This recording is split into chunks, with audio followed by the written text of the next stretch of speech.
Thank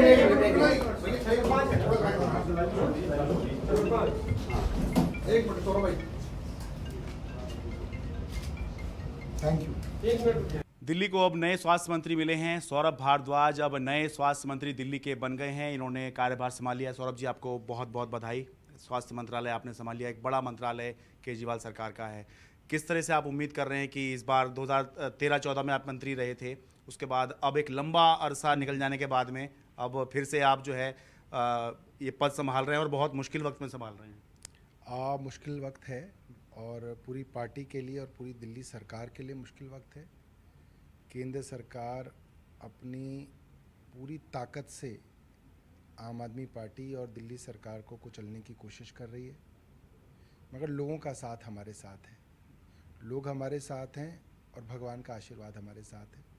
और मुझे लगता है कि जब हम अच्छा काम करना चाहेंगे तो बहुत सारी ताकतें रोकने की कोशिश करेंगे, बट अंत में जो है अच्छे काम होंगे। आप दिल्ली के स्वास्थ्य मंत्री बने हैं, पार्टी और सरकार दोनों का ही स्वास्थ्य इस समय खराब है। किस तरह से हालात को बेहतर बनाने की कोशिश करेंगे? देखिए,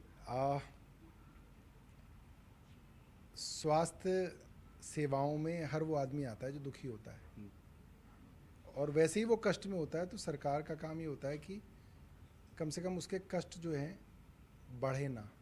तो कोशिश ये करेंगे जो आदमी हमारी स्वास्थ्य सेवाओं का लाभ लेने आए, चाहे मोहल्ला क्लिनिक में आए, चाहे हमारे सरकारी अस्पताल में आए, उसको अच्छा महसूस हो वहाँ पे, उसका दुख जो है कम से कम हो वहाँ पे, ये कोशिश रहेगी। और सरकार की सेहत भी सुधरेगी। हमने जब पूरी दिल्ली की सेहत सुधारी है तो अपनी सरकार की सेहत भी सुधारेंगे। अब सीधे ही पूछ लेता हूँ मैं, मनीष जी की आज जमानत याचिका लगी हुई थी, आज जमानत पे सुनवाई होनी थी, उससे पहले ही अब ईडी ने उनको गिरफ्तार कर लिया है। तो अब लड़ाई जो है आपकी दोहरी हो गई और बड़ी बड़ी हो गई है। पहले आपको सीबीआई से ज़मानत लेनी थी सीबीआई केस में, अब जो है पहले ईडी अपनी कस्टडी पूरी करेगी, उसके बाद ईडी वाले केस में ज़मानत की बात आएगी। और ईडी ने जो है अभी तक सत्येंद्र जैन को ज़मानत नहीं दी है, तो मनीष सिसोदिया को तो क्या ज़मानत मिलेगी आसानी से? देखिए, इससे ये बात समझ में आने लगी है कि केंद्र सरकार का इस पूरे मामले में भ्रष्टाचार से कोई लेना देना नहीं है। क्योंकि अगर भ्रष्टाचार हुआ होता तो आज इनके पास कोई सबूत होते, कोई डॉक्यूमेंट्री एविडेंस होता जिसके बेसिस पे सीबीआई इनको कन्विक्ट करती।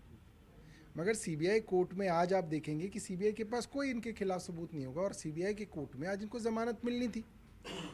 तो बेसिकली तो एक पॉलिटिकल स्ट्रैटेजी है कि आप अपने पॉलिटिकल दुश्मन को किस तरीके से जेल में रखें, सिर्फ ये है। तो इसलिए आज ईडी को ले आए। अब ईडी क्या है? ईडी जो है पीएमएलए पे काम करती है, prevention of money laundering activities. ये कानून लाया गया था बड़े बड़े टेररिस्ट नेटवर्क्स को रोकने के लिए।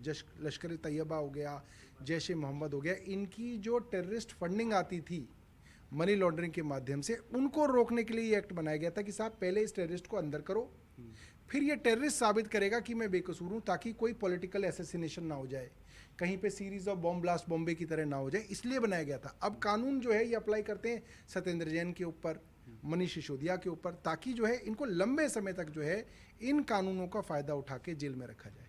लेकिन आप लोगों की जो मेन जो इमेज थी वो थी एंटी करप्शन से लड़ने आए हैं, और ये सब होकर बीजेपी ये प्रोजेक्ट कर रही है कि भ्रष्टाचार से लड़ने आए थे। देखिए कैसे भ्रष्टाचार के गर्त में खुद ही डूब गए हैं। इसको कैसे आप जो है काउंटर करेंगे? देखिए, आम आदमी पार्टी दो चीज़ों के ऊपर खड़ी हुई थी। एक, काम करने की राजनीति कि भाई काम तो किया है, लोग ये कहते थे। दूसरा, लोग कहते थे ये लोग ईमानदार हैं। भारतीय जनता पार्टी दोनों ही पहलुओं के ऊपर जो है अटैक कर रही है। क्या कर रही है? किसी तरीके से जो है काम को रोकने की कोशिश कर रही है। मोहल्ला क्लिनिक का काम हो, डॉक्टरों की तनख्वाह रोक दो। सरकारी अस्पताल हो, इनकी ओपीडी के काउंटर रोक दो। इनके नए अस्पताल बन रहे हैं, वो काम किसी तरह से रुकवा दो। तो काम रोकने की कोशिश लगातार चल रही है केंद्र सरकार द्वारा। दूसरा, किसी तरीके से इनके ऊपर ये बात चिपकाने की कोशिश करो कि ये भ्रष्टाचारी हैं। मगर मनीष सिसोदिया जी जैसे आदमी को आप दिन में 100 बार कहिए कि ये भ्रष्टाचारी है, कोई मानने के लिए तैयार ही नहीं है। तो भारतीय जनता पार्टी खुद ही अपना गाना गा रही है कि ये भ्रष्टाचारी हैं, भ्रष्टाचारी हैं, भ्रष्टाचारी। इससे काम नहीं चलेगा। भारतीय जनता पार्टी के पास बड़े सवाल हैं जिनके जवाब उनको देने हैं कि क्या कारण है कि आप पहले किसी को भ्रष्टाचारी कहते हो, उसके ऊपर ईडी छोड़ते हो, उसके ऊपर सीबीआई छोड़ते हो, फिर आप उसको अपनी पार्टी में शामिल कर लेते हो।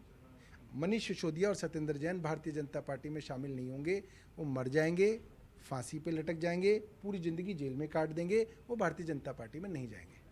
बहुत बहुत धन्यवाद और आपको एक बार फिर से बधाई और उम्मीद करते हैं दिल्ली के स्वास्थ्य के लिए आप अच्छे काम करें और पार्टी वाले उम्मीद कर रहे होंगे, सरकार वाले उम्मीद कर रहे होंगे कि सरकार और पार्टी की सेहत आपके आने से सुधरेगी। बहुत बहुत धन्यवाद। दिल्ली से मैं शरद शर्मा, NDTV इंडिया।